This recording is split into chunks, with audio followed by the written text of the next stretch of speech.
Oh yes, welcome back to Marvel Contest of Champions News. It's your Wednesday hump edition of the news. Lots of stories, lots of developments to take into consideration. So let's jump into those stories. Our first story begins with the featured tab of the store. You might have noticed that a couple of things that will be popping up from time to time in there. And in particular at the moment, we've got the tier 5 basic fragments, which you get 900 of. For 90 units, isn't too bad. Now, I won't say it's amazing, but it isn't too bad, especially if you just want to purchase a couple, just to kind of start like tallying up those tier 5 basic fragments. We do have the glory store, so you may kind of go to yourself, right, maybe I want to spend my glory. Maybe you don't this week. Maybe you want to spend it on tier 2 alpha.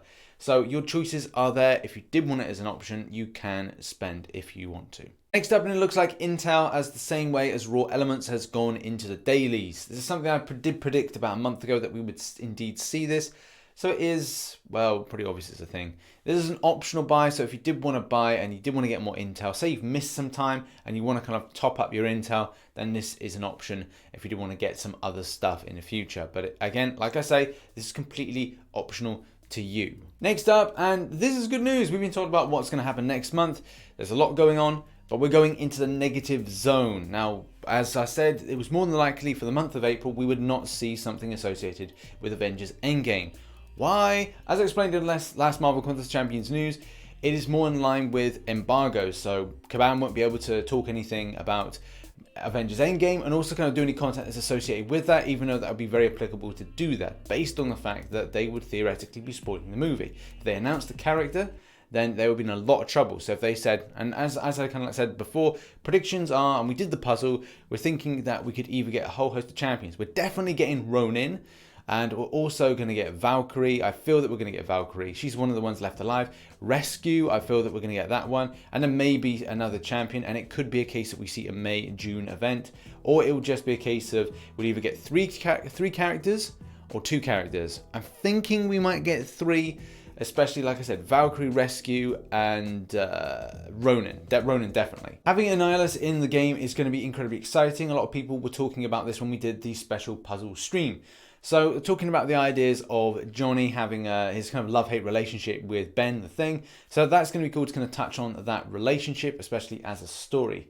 But at the same time, adding in a character which is one of the most powerful villains in the whole of Marvel, is going to be interesting how they scale that amount of destructive nature that Annihilus has. People were picking up on me at pronouncing that, so... Nearly fell into bad times there. And also, bounties are back. Wrong bounty. Yeah, I'm not talking about the shit that wipes up shit or the shit you put in your mouth and eat that looks kind of a bit like shit. It's got coconut in. Anyway, whatever. The fact is, it is good in some ways to see these back. Annoying because then they just kind of ping up at random times. So you can be sleeping and all of a sudden, oh, bounty missions popped up. And how you trigger bounty missions? Whoa, it's random. So... I'm sure there's more information that will come to this in time. Maybe it's been refined, but it's very much early stages. Also, we've got new back issues coming. Back issues 2. Mysteries in the Micro Realm. It's going to be more exciting than that. Just content to grind out, yeah? Just up on a fun little post called Kill Shot Engage. Something that was started at the start of this month, or the month of March, and has then gone and spiralized with people like putting in loads of images of that killing blow. Ooh, this would be a good contender for richest crotch shots of the week, but it isn't, because we're not going to do richest crotch shots of the week. That was last week. This is this week. But lots of fun like KOs, which if you've got a fun KO, then put it in this particular forum post. The link is in the description below. Now, here comes the return of your favorite segment in Marvel Contest of Champions news, brought to you by Luke's Screenshot. It is Rich's Smutty in-game screenshot of the week. He's licking a bum. In other news, it looks like we've got a very decent update to the situation around the gifting badge. You should have seen, if you've purchased the gifting badge, a further 550 units being placed into your account this morning. It's been met with a positive vibe from it as a result of doing this. This whole situation has really stemmed from certain individuals, and there's been a lot of finger pointing, a lot of people's speculations and rumors, and that's something that I just don't like going down the route of, especially to a point that we start creating a witch hunt, which isn't really cool at the moment. But I do agree that Kabam had to make a stand, and as I said in my previous video, which I'll put a link in the description, Kabam had to number 1 make a stand and number 2 compensate applicably. They have dealt with the situation. Yes, number 1, for the time being, it is being dealt with. And yes, they need to come up with, as I say in lower parts of this paragraph here, that I will try to hopefully bring back the gifting badge at a later date to come up with ideas of how to stop the types of exploits that we've seen, especially to a point that it's fraudulent activity, which again is pretty serious stuff. I understand there's going to be some people that feel very differently about this whole kind of gifting badge situation. I've seen plenty of things on Facebook comment section where people obviously don't agree with things that I've said and other people have said, but the fact is, it just comes to a point where, as a big business, you know, how do you compensate back and how do you make problems go away? Sometimes it's a case of going at something and go, do you know what? People are taking that at face value and the value of money. And when you buy into something, then you hopefully you're going to get something back that's equal use. To some people, they may go, well, I don't care. I spent the money. I don't get squat back. And for those people that didn't spend and are judging the situation of you don't get squat back, it's kind of difficult to kind of put yourself in there if you've spent money to get something that you think you're getting something back. The fact is, if you want to make a problem go away as a big business, then you just go, right, well, under this situation, we should have just sent back 850 units. And people would have gone, do you know what? Okay, fine, I'll let that go away. And whereas Kabam's aggro would be very much a small amount, it then became a big amount and wasted a lot of developers' time.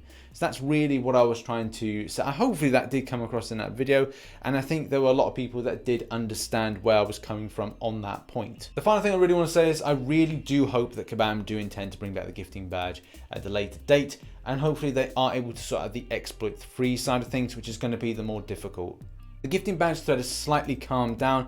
There are a few kind of rumblings here or there, but apart from that, it's a lot more calmer than it has been over the last 24 hours. If you do want to have your say, then do by going to the link in the description or having your say in the comment section below. And now on to our final story in this arena predictions. We've got pretty good arena. It's a solid arena. We've got Emma Frost and also we've got Beardo and Captain America Infinity War.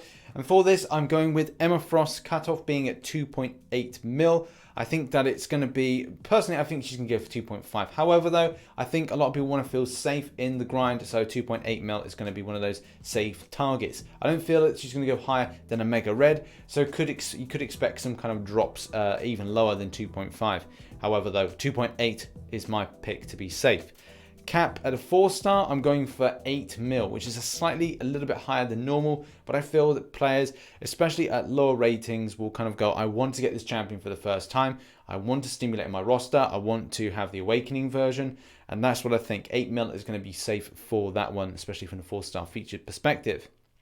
Moving on to the 5-star. The 5-star I've got going in at 35 mil, which is slightly more than what is normally expected from the old reruns of champions, but do bear in mind this is a very usable 5-star and a very usable champion. I don't think it's going to go as high as we've seen with normal featured, which kind of put it about 40 to 50 mil, but I think that it's still a strong contender. Expect it to drop low at around about 30 mil as a potential option, but if you want to feel safe, then 35 mil I'm going for on this. So there we have it. That has been your Marvel Contest of Champions news for Wednesday the 27th of March 2019. Make sure to catch the live stream later on. We should be doing the final Intel grind, so hopefully you can be around for that one. But in any case, thanks very much for watching. I've been RichTheMan. Make sure to like, share and subscribe, and I shall catch you in the next one. Bye bye for now.